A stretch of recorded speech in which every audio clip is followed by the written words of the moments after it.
I'm going to show you how to make a tropical hibiscus. This is a variation on the traditional mimosa, and what you're going to need for this drink is cranberry juice, orange juice, champagne, and pineapple juice. We're going to start off with a champagne flute, and into that we're going to pour about ½ an ounce of cranberry juice, just like so. Then we're going to put in another ½ ounce of orange juice. We're going to fill this almost to the top with champagne. That's going to be wonderfully refreshing and effervescent. Yum, yum, yum. And lastly, just a splash of pineapple juice. That looks wonderful.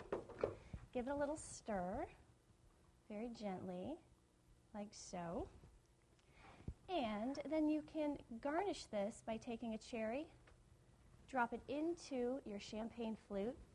It's going to sink to the bottom, and then by the time you get to the end of your tropical hibiscus, you can enjoy your champagne-flavored cherry. There you have a tropical hibiscus. Cheers.